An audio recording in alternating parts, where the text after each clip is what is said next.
La filosofía, esa disciplina antigua que parece casi arcana, en la que grandes pensadores como Platón, Santo Tomás de Aquino o Immanuel Kant depositaron sus teorías y su visión del mundo. La filosofía prestó gestación y marcó el desarrollo de muchas ciencias de gran relevancia hasta el día de hoy. No por menos se la llama la madre de todas las ciencias, como son la física, la antropología, la sociología y la biología, por nombrar algunas. Pero la ciencia de la que más nos interesa hablar hoy es sin duda de la psicología, porque por supuesto que sí, es ciencia como todas las demás. Y si tuviera una bisabuela, se llamaría filosofía. Don Juan Bosco González, bienvenido al cuarto capítulo de Ya Pregunto Yo. Doctor en filosofía, especialista en ética aplicada, neuroética y humanización de procesos. Además, eres comunicador, locutor, cantante, escritor, autor del ensayo Esta voz es nuestra, conversación consciente, y de diversos libros como Todas las formas del agua y 3 décadas sin flores, por nombrar algunos. Formaste parte del equipo de investigación de la Cátedra Cultural Javier Muguerza y fuiste docente en el Máster en Innovación Social de la Universidad Pontificia de Salamanca. Trabajaste como consultor, en valga la redundancia, tu propia consulta, además de participar en innumerables proyectos. Voy a parar de nombrar tu experiencia profesional porque podríamos estar todo el capítulo de hoy así, pero sin duda estamos hoy ante un peso pesado del pensamiento y del desarrollo integral. ¿Qué tal, Joel? Qué bueno. ¿Cuántas cosas me dice? Hombre, nada mentira, ¿no? ¿Cómo se hace para poder formarse y dedicarse a tantas cosas? Pues mira, formándose tarde, porque mi historia académica es tardía. Yo hice la carrera de filosofía con 26 años, la empecé, y el doctorado con 46. Y en medio pasaron muchas cosas, ¿no? Aunque la inquietud por el estudio y por seguir profundizando siempre estuvo. Sobre todo porque cuando estudias con cierta edad una carrera, te da una mejor perspectiva de aquello a lo que te estás enfrentando, ¿no? Claro. Entonces te permite diferenciar el grano de la paja y, digamos, aunque el mundo académico se me eche encima, quitar el relleno y centrar la atención en lo que de verdad, por lo menos, a ti te resuena, ¿no? Claro.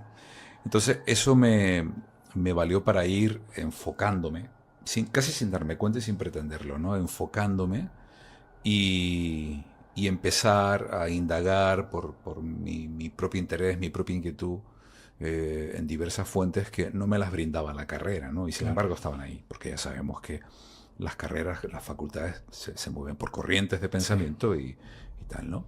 Entonces, como siempre he sido además un culo inquieto, mm, creo que tengo la enorme suerte de tener una especie de sentido de la utilidad con todo lo que puede hacer una persona y todo lo que puede aportar o dar de sí, pues siempre ando buscando dónde poner de mi parte para que sirva para algo, ¿no? Porque si no, Claro. Hombre, si no sirve. si no sirve, vamos listos. Y oye, Bosco, si la filosofía tuviera que decirle algo a la psicología, ¿qué le diría? Vuelve a casa. Le diría eso. Porque si echamos un vistacito a los planes académicos que han funcionado en la Universidad Española, no hace demasiado tiempo, y eso casi todos tus profes te lo pueden decir, estudiaban filosofía y letras y se especializaban en psicología, ¿no? Durante mucho tiempo la psicología estuvo vinculada a las humanidades, académicamente hablando, ¿no? Pero bueno, a partir del plan del 94 creo que es, y luego Bolonia, todo el ámbito del pensamiento tiende hacia la hiperespecialización. Y eso tiene su parte buena, pero tiene también su parte mala, que es que se van quedando cosas importantes por el camino, ¿no? Entonces, ¿de qué me sirve a mí tener mucho conocimiento de metodologías terapéuticas, mucho conocimiento sobre el cerebro si yo no tengo trabajada, cultivada la dimensión humana de todo lo que manejamos en la realidad? Cuando el aprendizaje académico subordina el desarrollo integral de la persona, a mi modo de ver, perdimos el norte. Claro, es decir, esa falta un poco de habilidades, ¿verdad? De Sí. desarrollo del propio terapeuta, del Sí. propio psicólogo. Sí, sí, sobre todo porque antes que cualquier título, antes que cualquier profesión, antes que cualquier nada, somos personas. Y como somos personas, necesitamos primero que nada desarrollarnos como personas, ¿no? Es como pensar también que la escuela o el instituto solo sirven para enseñar mates, ciencias y tal. No, eso es tiempo de vida de la alumna, del alumno, en el que tiene derecho a que se estimule su desarrollo integral, ¿no? Entonces, falta formación en habilidades, formación ética, humanística, reflexiva, falta en todos los ámbitos de la enseñanza, ¿no? Yo creo que desde primaria casi estaría con ciertos contenidos. Ha habido algunos intentos un poco así, como algunas asignaturas que algún gobierno trató de impulsar, pero enfocadas al civismo, la Sí. ciudadanía, etcétera. Pero nunca se llega al meollo de las cosas, ¿no? Igual que nunca se plantea como con una continuidad y a largo plazo, ¿no? Se queda en lo teórico. Se queda en lo ¿Verdad? teórico, sí, se queda en lo teórico, como casi todo en este país, casi todo está pensado desde lo teórico, ¿no? Sí. Y claro, al final lo teórico da lugar a esta famosa meritocracia, ¿no? Entonces, tantos méritos certificados tengo, tanto valgo, ¿no? Y eso es caca de la vaca, como siempre digo, eso no sirve para nada porque... voy a decir una cosa un poco así. Dilo, sin Las problema. universidades están llenas de personas que saben poco, conocen mucho, pero saben poco, y sobre todo no están preparadas para la docencia. Claro. Y eso es una tragedia, porque el alumnado tiene derecho a tener delante a las mejores y a los mejores. Claro. Y cuando eso no pasa, y creo que el mal es de raíz, es decir, hay países donde el docente universitario, la persona que se dedica a la docencia universitaria, no es que se lo haya currado eso para acumular méritos, no, es que lo vale y lo sabe demostrar, ¿no? En España no ocurre eso, y no solamente no ocurre eso, sino que la ley que regula el funcionariado, ¿no? Y todos los puestos de trabajo públicos tiene su aquello. ¿Y cuál es su aquello? Para mí es sencillo, el concepto de la plaza en propiedad. Desde que yo soy dueño de la plaza donde desempeño mi trabajo, yo me puedo echar a dormir. Y el problema es que hay demasiada gente que se echa a dormir, sobre todo en el ámbito académico. Entiendo. Y es igual de malo actuar sin pensar que pensar sin actuar, ¿no? Quizá... Sí, por supuesto que sí, porque al final se rompe la correlación, ¿no? Entonces, si no hay una correspondencia entre lo que pienso, lo que digo, lo que siento, lo que hago, pues entonces estamos perdidos. Yeah. Hacer por hacer un poco, ¿no? Sí, hacer por hacer. Esto conecta con otra pregunta que te quería hacer y es un poco general. ¿Cómo ves el mundo hoy? ¿No? A nivel un poco de, por ejemplo, ¿consideras que vivimos quizás en una época de exceso de positividad? Donde, como hablaba el ensayo, la sociedad del cansancio impera un poco la autoexplotación y la intoxicación digital, lo cual nos puede estar llevando precisamente a una pérdida de capacidad de reflexión, como estábamos hablando, tan importante en el ser humano, y a un inevitable agotamiento crónico, ¿no? La gente está cansada. En gran medida sí. Además, a mí me gusta mucho Byung-Chul Han y estoy en plena sintonía con muchos de sus postulados. Yo creo que pasa una cosa, y es que estamos atrapados en la era de la autosatisfacción. Y eso da lugar a una inercia en la consecución de objetivos, en la consecución de logros, de satisfacciones, que termina narcotizándonos, hipnotizándonos, ¿no? Hasta el punto de que cada vez toleramos menos el fracaso, cada vez toleramos menos la frustración, cada vez toleramos menos la adversidad y tenemos que empezar a hablar de resiliencia y cosas así, porque o estamos de maravilla todo el tiempo o no sabemos estar con nosotros mismos, ¿no? Y eso es terrible, porque la vida no es una línea recta, ni es un plano diáfano, ¿no? Es un valle donde hay Claro. accidentes de todo tipo, o es una... o es curvo, ¿no? Sí. Como decía Nietzsche, todo lo recto miente, ¿no? La verdad es una curva, ¿no? Entonces, creo que estamos en un momento en el que el yo ha alcanzado un grado hiperbólico Mm. tan grande, tan grande, tan grande, que aquel yo soy yo y mis circunstancias de Ortega se convierte en una paradoja. Entonces, yo soy yo y que se jodan los demás, termina siendo, ¿no? Sí. Y es por tanto también la era del individualismo. Y lo estamos viendo. El mundo, me decías, ¿cómo ves el mundo hoy? Hecho un desastre. A lo mejor no es más desastre que otras épocas, pero esta es la que nos La que toca, nos toca. ¿no? La que nos toca. Entonces, si siempre ha sido un desastre, mal repaso para la historia, porque eso quiere decir que seguimos equivocándonos en las En mismas los mismos cosas. problemas, claro. Pues sí. Y volviendo un poco a tu experiencia en consulta, ¿podrías decirme qué sería un proceso mayéutico? Oh, qué bonito, qué interesante. Mira, Sócrates practicaba la mayéutica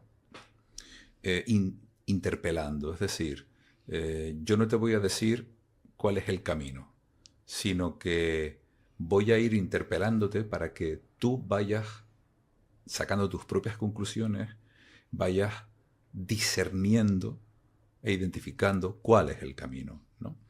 Creo que eso es muy productivo porque le da el protagonismo del proceso a la persona, ¿no? De manera que el terapeuta, si se puede hablar bueno, no voy a abrir ese melón.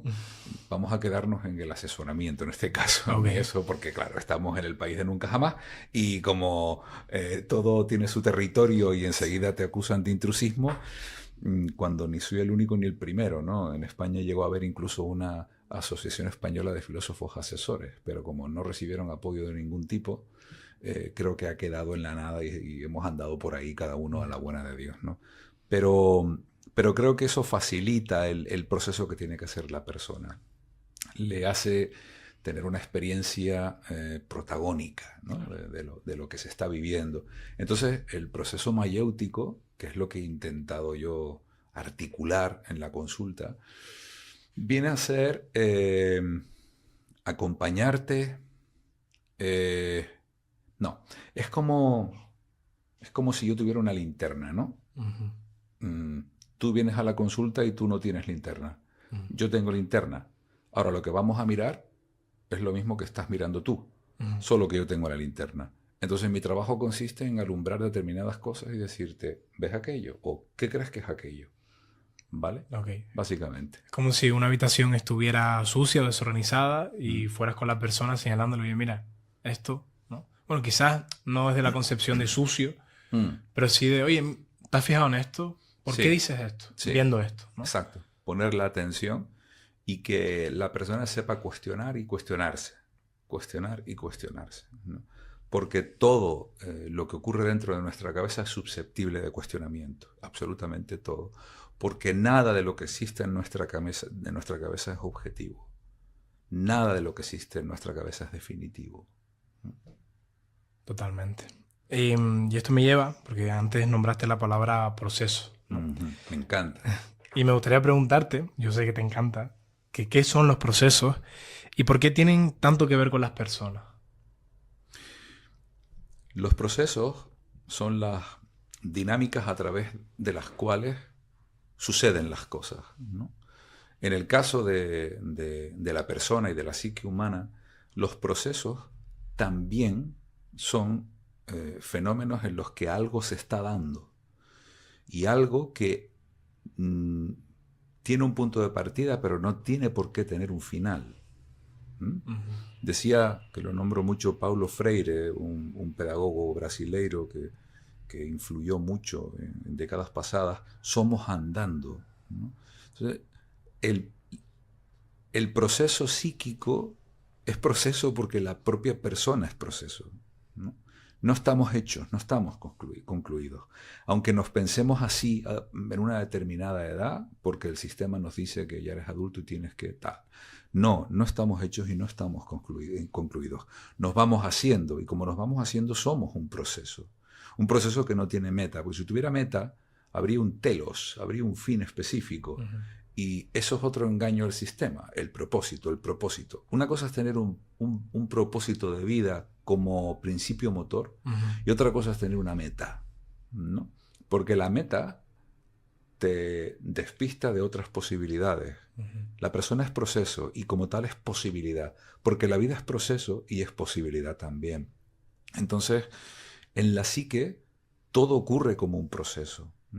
Y si sacamos la linealidad de los procesos psíquicos, a lo mejor podemos empezar a comprender mejor que lo que ocurre dentro de nuestras cabezas está regido por mecanismos y por, voy a atrever a decir leyes que escapan al control racional, ¿no? Y que tiene que ver más con cómo tiene lugar la vida que cómo ensamblamos los pensamientos en la mente racional. Claro. Nos hemos olvidado de que somos fruto de la vida también, ¿verdad? Somos la vida. Somos vida. Es que somos la vida. Estoy ahora trabajando, mira, esto es una primicia. Estoy ahora trabajando en una cosa que llamo ética de los mismos.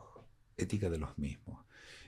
A ver, no voy a inventar el fósforo ni la cerilla, pero se me ocurre que puede ser una propuesta ética que venga a llamar la atención sobre eso que somos tan primario y tan original, ¿no? Porque la originalidad no está en ser diferentes, sino la originalidad está en estar conectados con nuestro origen. Somos vida, somos formas de vida. Si somos vida, somos la vida en diferentes formas. Es decir, somos lo mismo, pero diferentes. Esto además es como una especie de reformulación frente al concepto de igualdad, ¿no? Porque la igualdad uniformiza a determinados niveles, aunque se plantee la igualdad como una especie de derecho que afirma la diferencia, y no creo que esté pasando así, porque estamos en un sistema, vivimos en un sistema y por lo tanto tenemos personalidades e identidades sistematizadas que son producto del sistema. Entonces, el ser, si yo me reconozco como lo mismo que tú, pero diferente, yo estoy afirmando que soy una singularidad de algo. Ese algo es la vida.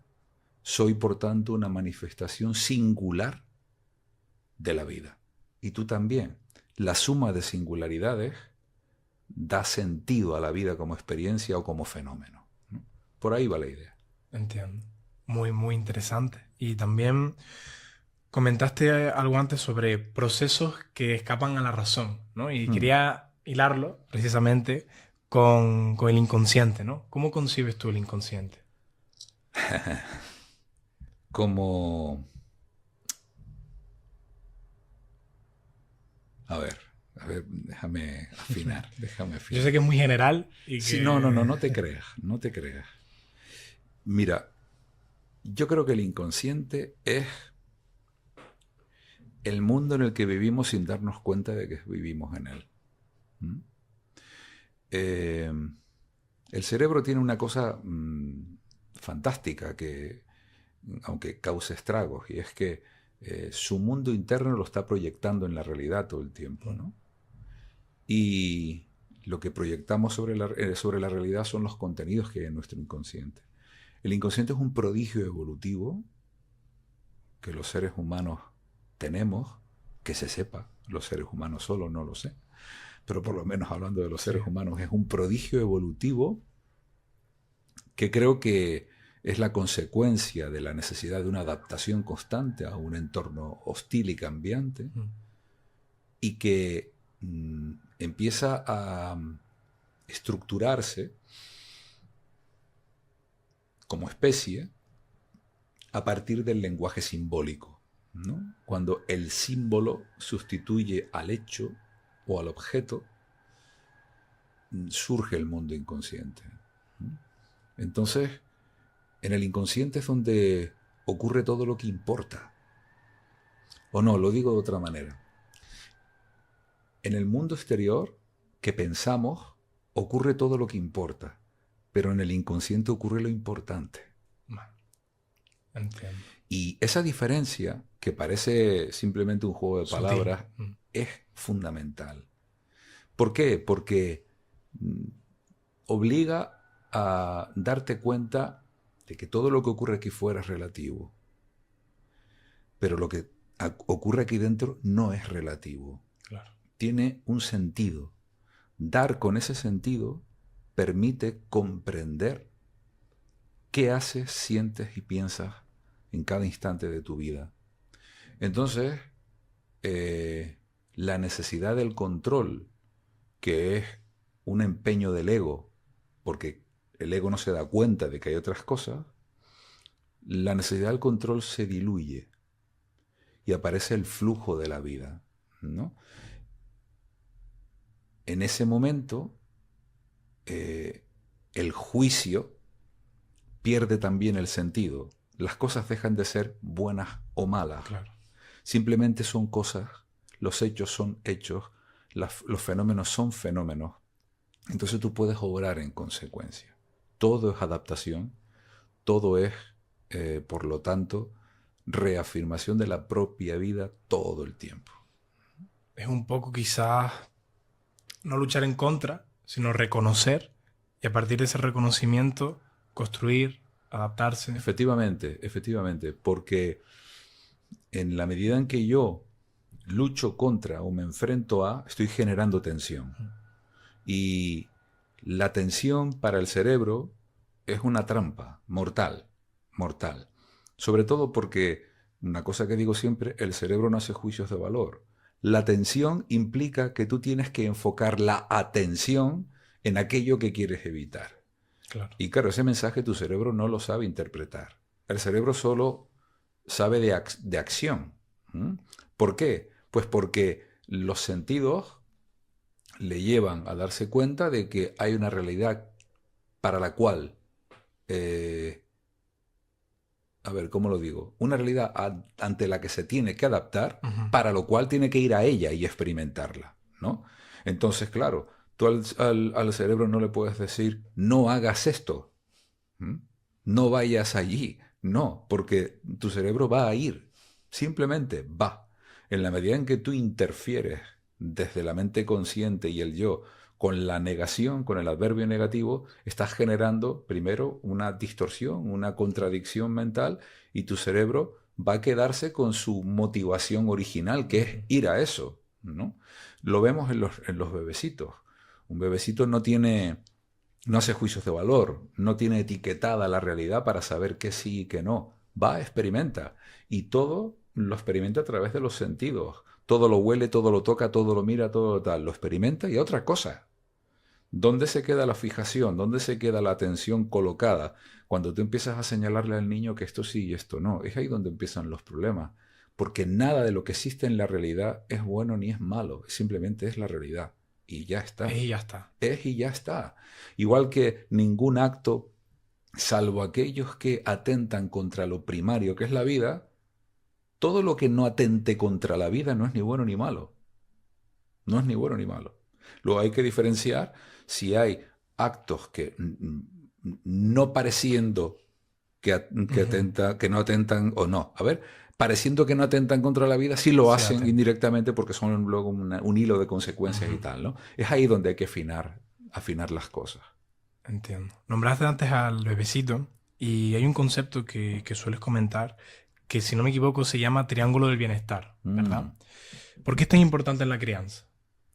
Porque, mira, tengo un buen amigo, Jaume Funes, un psicólogo muy reputado catalán.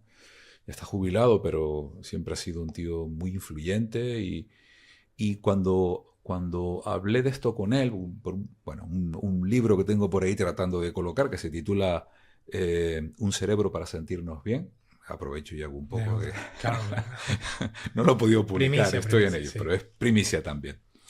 Eh, él me hizo el prólogo y él me comentó sobre eso, bueno, que es un planteamiento que yo hago, una propuesta que yo hago de comprensión de los procesos de la infancia y la influencia en el desarrollo de la vida adulta.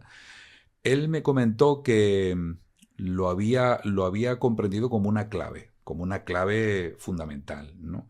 ¿Por qué? Pues porque quizá la ventaja de acercarse uno a todas estas cuestiones desde mi campo de estudio, que es la filosofía y por lo tanto la observación y la reflexión, la ventaja está en que estoy libre de teorías, de mecánicas que se aprenden de terceros, etcétera, ¿no? Claro. Entonces, puedo observar y puedo reflexionar sobre ello y llegar a lo mejor a conclusiones que pueden ser muy prácticas, ¿no? Claro. Y muy interesantes. Entonces, yo creo que la comprensión de todo lo que sucede en la infancia se sustenta en eso que llamo el triángulo del bienestar, ¿no?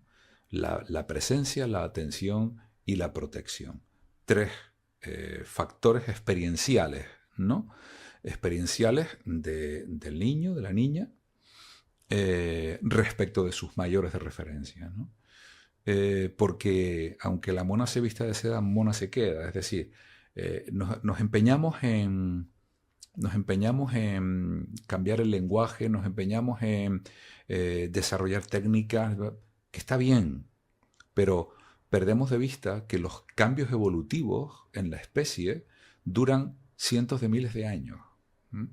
Y hay infinidad de estructuras mentales emanadas de la cultura en la que estamos que no se van a ir porque cambiemos las palabras o porque hagamos tal, sino que este es el inicio de un proceso y requiere que haya muchos cambios generacionales para que determinadas cosas se transformen de verdad a nivel social, ¿no? Entonces, la persona en los primeros 10 años de vida es como Bob, una esponja.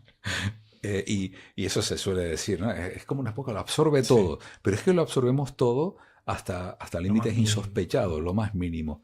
Te pongo un ejemplo. Eh, eh, una niña, un niño con 6 años de edad, ¿no?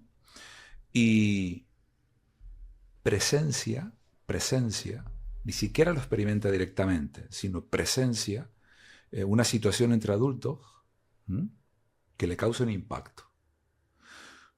Su cerebro, en ese momento, que está formándose y que está buscando desesperadamente pautas de comportamiento para garantizar la adaptación, su cerebro, a través de todas esas estructuras maravillosas que tenemos, como los mecanismos imitativos, las neuronas espejo, los mecanismos de la empatía, su cerebro, que no hace juicios de valor, observa y dice, es esto, es así como tengo que hacerlo, y lo incorpora como referencia de conducta, ¿vale? Sea lo que sea, para bien o para mal. En la medida en que eso, a nivel emocional, en ese niño, en esa niña, produce un impacto, un efecto concreto, eso modulará de un modo o modulará de otro, pero queda. Y eso es lo que explica que haya, bueno, explica una cosa muy simple, que la vas a entender enseguida. Tú preguntas a tu padre o a cualquier adulto que conozcas cuánto se parece a su padre o a su madre y te van a decir que un montón. Pero a lo mejor hace 20 años no te lo decían, ¿no? Es una cosa que se oye en los adultos y mi madre toda la vida peleando contra mi padre resulta que soy igual que él, ¿no? ¿Por qué? Pues porque uno, tal y como somos educados, incorpora bastante poca novedad al modo en que se configura y estructura tu personalidad, tu conducta. Parece que es mucho, pero aquellas cosas que son las que te permiten interactuar con la realidad, todo te viene aprendido. Claro. Todo lo has asimilado, todo lo has tomado de lo que viste, de lo que estaba a tu alrededor, sin darte cuenta de que lo estabas haciendo, claro. Que esa es la coña marinera, sin darte cuenta de que lo estabas haciendo, ¿no? Entonces, Cuando hay una experiencia de presencia, que es que yo, niño, te percibo a ti, adulto, presente en mi vida, que yo experimento que estás presente para mí, no solo te veo, sino que experimento tu presencia, tu corporalidad a mi lado, cercana, que tú me haces sentir que yo también tengo una presencia, que yo ocupo no solamente un espacio físico, sino un espacio en ti, que yo, por lo tanto, soy algo concreto, ¿no? Cuando además tú prestas atención a cómo siento, a cómo pienso, aunque sea un menaco y diga bla, bla, bla, pero tú prestas atención a eso y yo me doy cuenta y tengo experiencia de la atención que tú me brindas y tú me preguntas y tú pones interés en las cosas que yo voy manifestando como cualidades potenciales. Cuando todo eso sucede, es inevitable que yo desarrolle respecto a mí mismo una experiencia de valor, una experiencia de sentido, una experiencia de individualidad sólida. Y eso es lo que me hace además, la tercera pata, sentirme protegido, ¿no? Una niña o un niño no se siente protegido porque tú le prohíbas cosas que le alejan del peligro. No. Se siente protegido porque siente cubiertos esos ámbitos experienciales que son los que nutren el desarrollo de su persona, ¿no? Es como único la autoestima tiene una buena fragua, una buena cimentación. Y sin esa cimentación, la autoestima se desarrolla con quiebros. Y claro, la vida adulta, que termina siendo la puesta en escena de todo eso vivido, pone de manifiesto dónde están los, digamos, agujeros de ese triángulo del bienestar. Claro. Lo bueno, la buena noticia es que todo eso es susceptible de cambio. Claro. Totalmente. Y todo tiene que ver con todo, ¿verdad? Todo tiene que ver con todo. Como la película, todo a la vez en todas partes. Claro. Que no la he visto, no sé si va de eso, Está pero muy bien. me viene Sí, al pelo. como todo tiene que ver con todo, ¿debe el psicólogo tener en cuenta estas cosas que hemos hablado, el proceso mayéutico, el triángulo del bienestar, como el inconsciente y los procesos en las personas? Mira, tengo buenos y buenas amigos y amigas psicólogos y psicólogas, ¿no?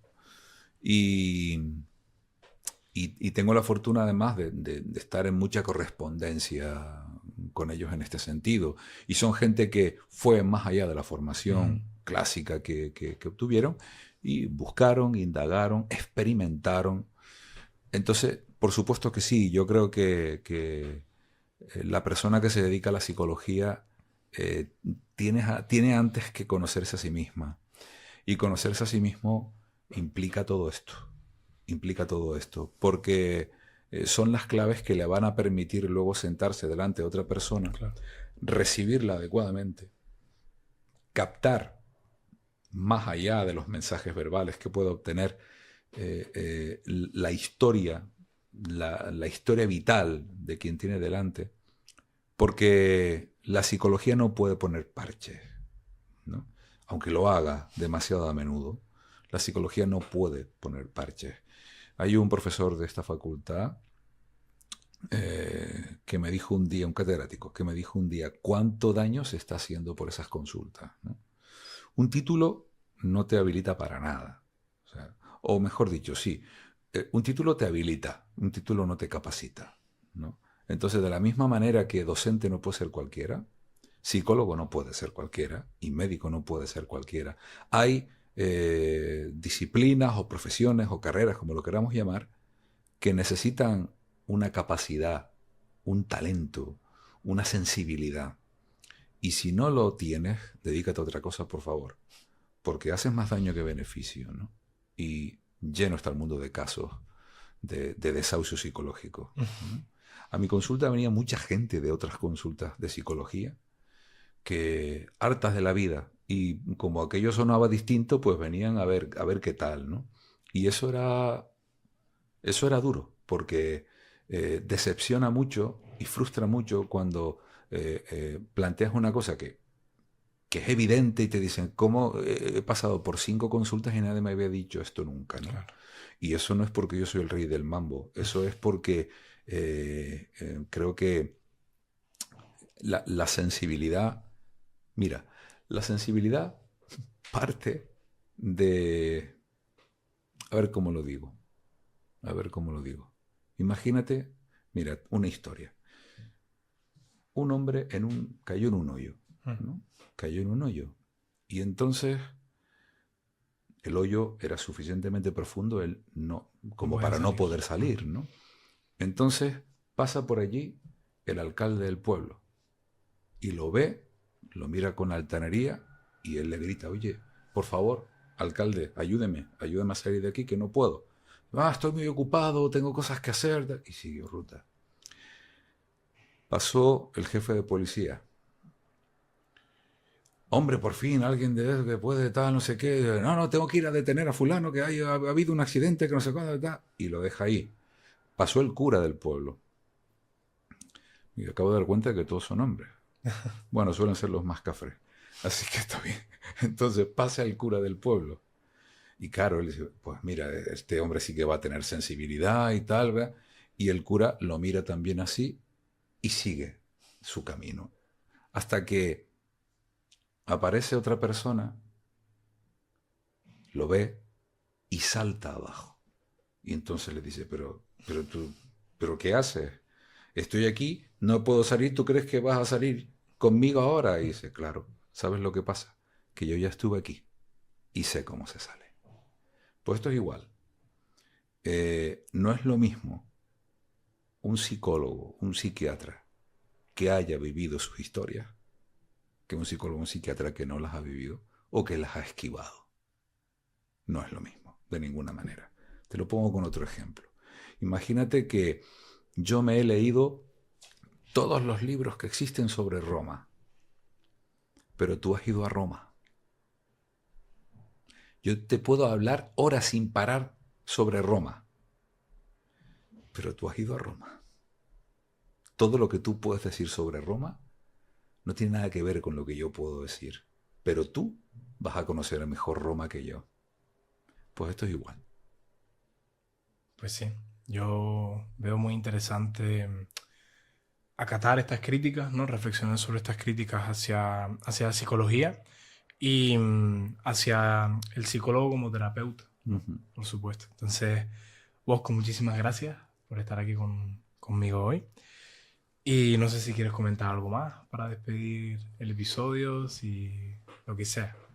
Bueno, que me gusta mucho que estés haciendo esto y que estén impulsando este proyecto. Creo que es muy interesante porque es una manera de dar voz al pensamiento, a la reflexión, ¿no? De compartirlo y de amplificar nuevas ideas, nuevas formas de observar las cosas. Así que te felicito, les felicito Muchas gracias. y ánimo que sigan para adelante y lo que necesiten, aquí estamos. Muchas gracias igualmente. Y bueno, hasta aquí el episodio de hoy.